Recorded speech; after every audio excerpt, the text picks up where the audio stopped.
This is Qtv News and I am Jenna Bosonko. Thanks for joining us. First, the main local, international and sports news headlines. In a major announcement, the Food Safety and Quality Authority says it is planning to ban the use of cement covers on newspapers for food wrapping.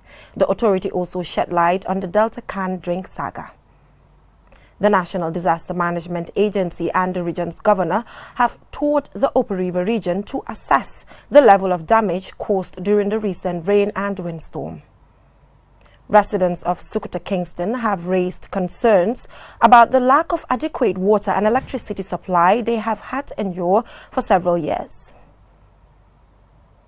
In international news, it appears that Facebook, a social media giant, is obstructing a genocide investigation targeting Myanmar after it opposed Gambia's request before a U.S. district court to release posts and communications of Myanmar's military and police. The white supremacist who killed 51 Muslim worshippers in New Zealand is facing life in prison without parole as his sentencing hearing began on Monday. In sports news, after setting a new world record for 5,000 meter in Monaco by Jose Cheptegei and 52 African footballers winning trophies in Europe this year, could this be a wake-up call for African countries to fund sports by building better infrastructure? Those were the main headlines, and now the news in detail. Do stay with us.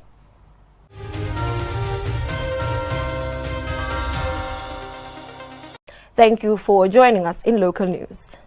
In a major announcement, the Food Safety and Quality Authority says it is planning to ban the use of cement covers and newspapers for food wrapping. This was disclosed by the FSQA's scientific officer for laboratory tests during an interview with QTV. On a separate matter, the authority's director of regulations revealed that they will not be prosecuting the supplier of the Delta canned drink after he complied with the authority's regulations to recall the product. Ansumana Isonyasi reports. The use of cement covers or newspapers for food wrapping is very common in the Gambia, and this is a very old practice that is deeply rooted within the food business industry, especially food vendors and corner shop owners, most of whom sell bread. But this practice might soon be consigned to history, as the country's sole food regulatory body says it will soon ban the use of cement covers or newspapers for food wrapping. Citing health hazards, the scientific officer for laboratory tests, Ndenger, says wrapping food items with newspaper is bad for one's health, as its ink has multiple bioactive materials with no negative health effects. We base our decisions on science, so we decided to have a preliminary research which was conducted last month, through which we found out that most of these paper wrappings are non-food graded.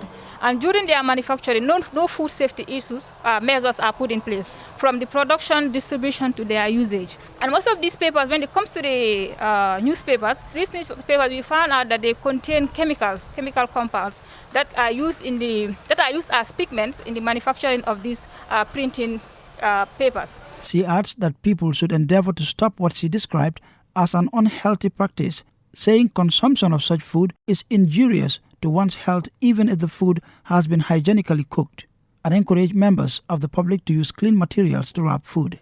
If the ban is enforced, it will be a sign that authorities in this country take seriously the health of its people. In Cape Verde, which has far stricter food hygiene laws, men can expect to live on average 7 years longer than their Gambian counterparts, and women 7.5 years longer than their Gambian counterparts. Meanwhile, following reports of the authorities' ban on the sale of the Delta canned drink, the FSQA's Director of Regulatory Affairs, Mary Johnson, on Monday gave an update on the latest development on the matter. She disclosed that the authority will not be prosecuting the supplier after he complied with their request to recall the product from the market. Prosecution is not going to be an option again. Yes, prosecution is not going to be an option because the food business operator has really been punished that would amount to proportionate to a prosecution. The products were recalled, and these things, the cost affected. It's cost because you recall the products from the operators, the suppliers, the food business operator has to refund, and these are costs that were not anticipated.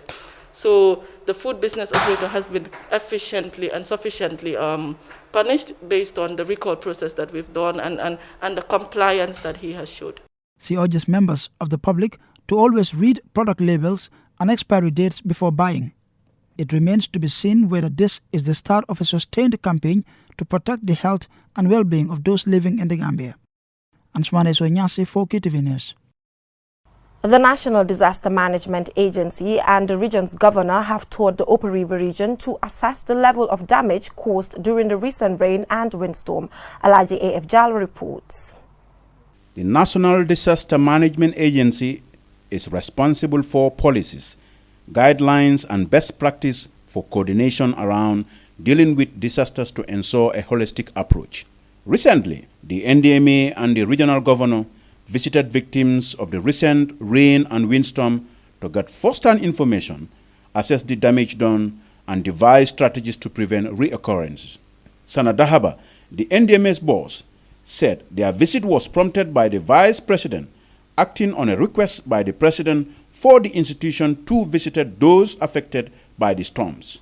Mr. Dahaba expressed his regret over the damage sustained, but was quick to advise communities to help prevent further mishaps by planting more trees. Actually, the reaction is that when any disaster in the country, the government is the principal duty bearer.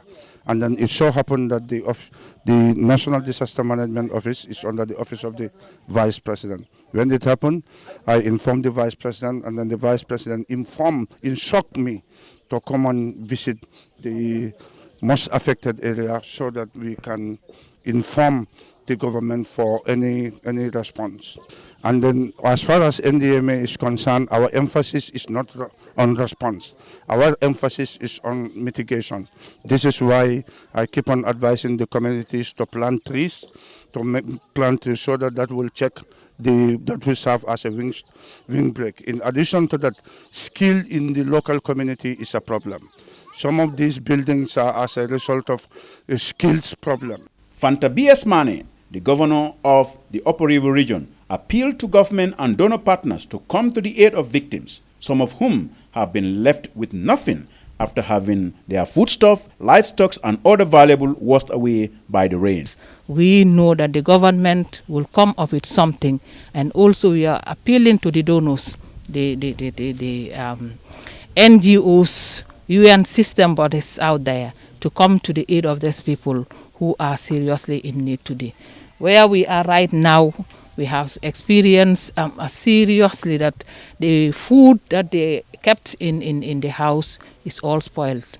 It's all eroded away. The National Assembly member for Tumana, Honorable Fode Drame, welcomed the move by the agency and promised to engage fellow parliamentarians to recommend the necessary funds from government and donors to mitigate the impact of natural disasters and provide a rapid response for disaster victims. What I will do is to go back to the parliament, talk to other National Assembly members, my colleagues, to see how best we can help these people in the hinterland.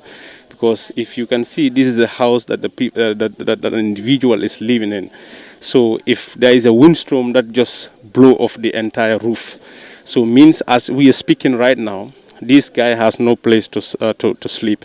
As the incidence and severity of disasters rise, disaster management is increasingly being given the highest priority, and disaster management is no longer considered a post-disaster activity focusing mainly on rescue and rehabilitation by the state. Now, learning from disasters and planning on how to prevent them are very much the way forward. Reporting for QTV News, I am Alaji A.F. Jalo. Residents of Sukuta Kingston have raised concerns about the lack of adequate water and electricity supply they have had to endure for several years. Mariama Fall reports.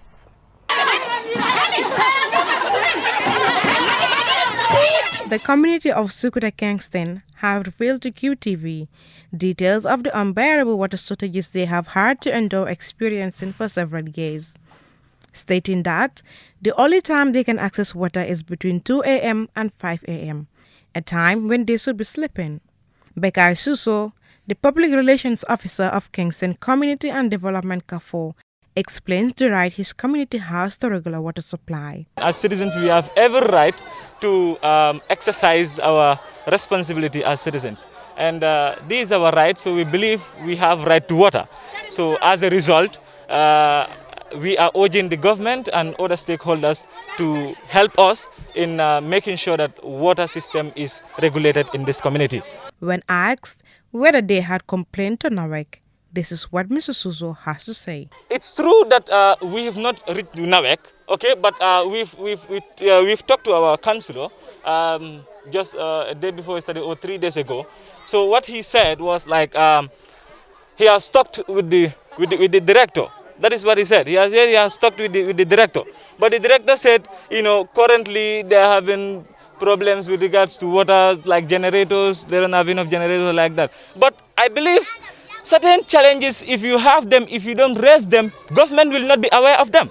The Imam of Sukuta Kingston, Ahmad Fande, spoke about the importance of water in Islam and why water is significant in the fight against COVID-19.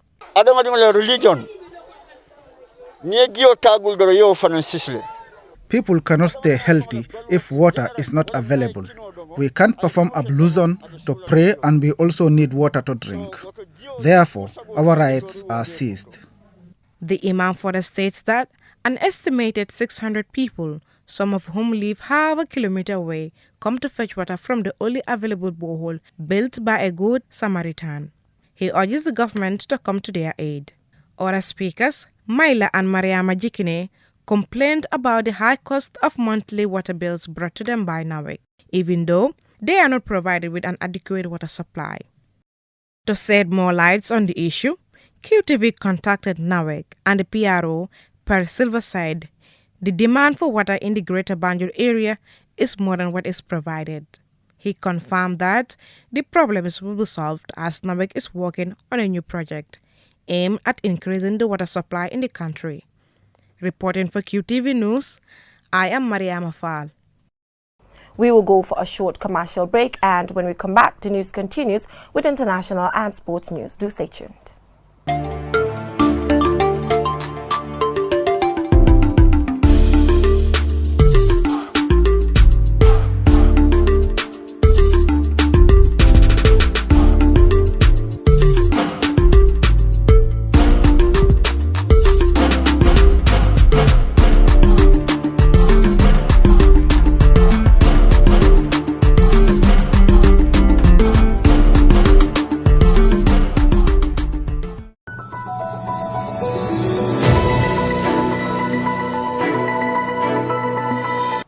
Welcome back from that short commercial break. If you're just tuning in, this is Qtv News. In international news, it appears that Facebook, a social media giant, is obstructing a genocide investigation targeting Myanmar after it opposed Gambia's request before a U.S. district court to release posts and communications of Myanmar's military and police to prove genocidal intent before the International Court of Justice. Mamadou Lamin Choi has the rest of that. The Gambia has taken a legal route to hold Myanmar accountable for what it says are actions tantamount to genocide against its Rohingya Muslim ethnic minority population. Allegations of genocide against Myanmar soldiers and their civilian proxies emerged in 2016 to 2017, when both the country's military elements began a systematic operation which led to mass killings of Rohingya men, women and children, the gang raping of women and girls, and villages burned to the ground, forcing more than 800,000 people to flee to neighboring Bangladesh. The Gambia is alleging that both Myanmar military and civilians used Facebook as a platform to spread hate speech and incite violence against the Muslim minority. In 2018, an independent investigation acknowledged that Facebook was used to foment division and incite offline violence in Myanmar. In response, seemingly in line with the findings, Facebook took down the accounts of Myanmar military, including its senior general Min Aung Hlaing, the commander-in-chief, and other military officials and organizations. In 2018 alone, Facebook removed 484 pages, 157 accounts, and 17 groups that sought to incite violence against the Rohingya population, describing the actions of the account holders as coordinated, unauthentic behavior. In what appeared to be a positive move, Facebook preserved the data and content it took down, also expressing a commitment to cleaning up its act.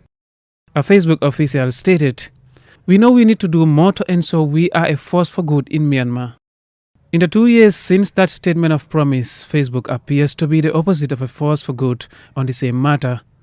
In June, the Gambia filed an application in U.S. federal court seeking information from Facebook that would help Gambia access and prove Myanmar's alleged genocidal intent to present as evidence before the International Court of Justice. Facebook has, however, opposed the application, saying the request is extraordinarily broad as well as unduly intrusive or burdensome. In countering Facebook's claim, the Gambia says it has named the 17 officials, 2 military units and dozens of pages and accounts on Facebook, as well as hundreds of similar pages and accounts which were taken down by Facebook following its own independent investigation in 2018. Part of Gambia's request is to access documents related to Facebook's internal investigations in 2018 on Myanmar military and its civilian allies. All of this information could help to prove the case of genocide against Myanmar. In May, the Gambia, in a similar vein, filed an application in a U.S. court against Twitter. However, the Gambia withdrew its application, and speculation is that maybe because Twitter agreed to cooperate. Data analysis and administration is core competence of Facebook, which analyzes billions of information factors collected from personal posts, chats, and photos. That is one of Facebook's business model. With such technological might at the disposal of the social media company, some analysts have described Facebook's reaction as being unreasonable, unconvincing, and appalling by claiming that Gambia is seeking to violate a U.S. law which prevents social media companies from releasing data and communications to third party on a whim. It is clear that the Gambia's request is not a whim. Legal experts have argued that federal law on social media companies is indeed to protect the privacy of individuals, not to shield unlawful actions of state actors. While the U.S. District Court of Columbia continues to hear the case, Gambia was expected to respond to Facebook's opposition in court last Tuesday. The court will decide whether the U.S. law can be used to protect perpetrators of genocide. In many ways, it could prove to be a landmark case. Mahmoud Lamin Choi, Qtv News. The white supremacist who killed 51 Muslim worshippers in New Zealand is facing life in prison without parole.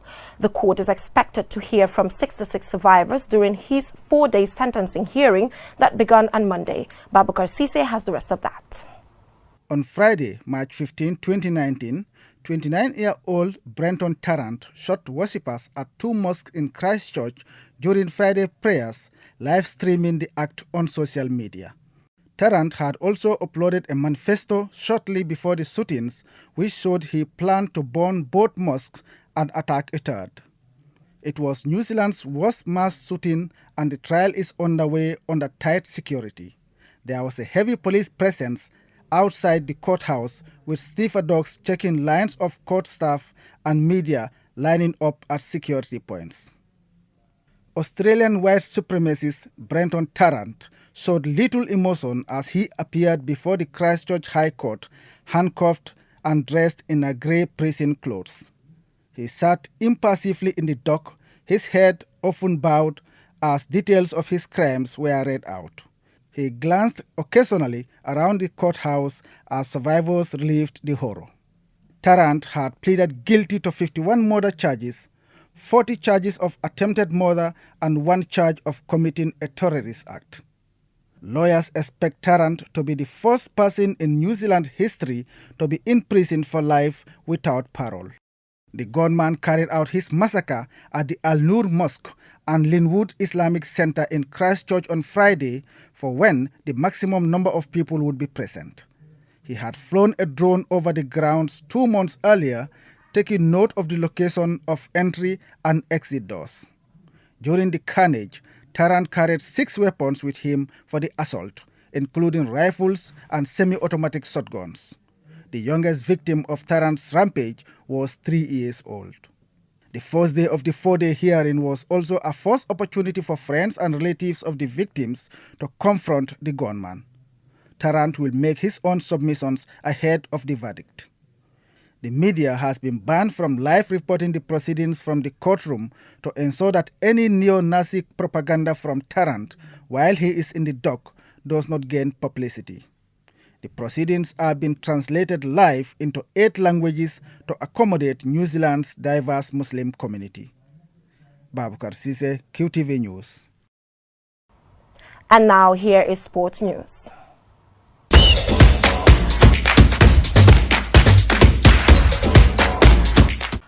After setting a new world record for 5,000 meter in Monaco by Qtv Chapter and 52 African footballers winning trophies in Europe this year, could this be a wake-up call for African countries to fund sports by building better infrastructure?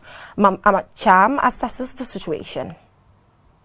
With all the training facilities Mo Farah has at his disposal, and despite dominating the 5,000 meters for almost a decade, he was unable to set a new record or break Kenenisa Bakeli's 16-year-old record. The 23-year-old Ugandan, Qtv, is from a country with no or little sporting infrastructure yet. He was able to break the record on the first attempt. Qtv's counterpart, Halima Nakaya, also set a national record at 1,000 meters, even though she doesn't have the opportunity to train on a proper running track in Uganda. There could be more Qtvs and Nakayas in Uganda who need policing with the proper training and better facilities to also set and break records. Sports can build a nation's identity like Kenya and Ethiopia, whose athletes are known for the long and middle distance running. The more sportsmen do well in and out of the African continent, it helps the economic activity of our countries and increase revenue generated through tax. There is the need to spend more money on infrastructure across Africa, not only Uganda. If one look at the Gambia, we have only one stadium with a proper running track at the Independence Stadium. Because it is the only training ground, our athletes sometimes struggle, especially when there are events held at the stadium like music shows. If Gina Bass and her colleagues have the opportunity to train in a very good facility, they will even do better. That makes it more important for African governments to spend more money on sports infrastructure. The Caribbean nation of Jamaica, with a population of 2.7 million, which is only slightly more than the Gambia, has turned out scores of world champions and world-class athletes for decades due to good sports infrastructure and coaching. When athletes perform well, they raise their country's flag internationally, such as when Joshua Qtv set the new world record earlier this month. Alhaji Amat Cham, Qtv News. Before we end this news bulletin, let's take a quick look at our main stories. In a major announcement, the Food Safety and Quality Authority says it is planning to ban the use of cement covers and newspapers for food wrapping. The authority also shed light on the Delta canned drink saga. The National Disaster Management Agency and the region's governor have toured the Upper River region to assess the level of damage caused during the recent rain and windstorm. Residents of Sukuta Kingston have raised concerns about the lack of adequate water and electricity supply they have had to endure for several years.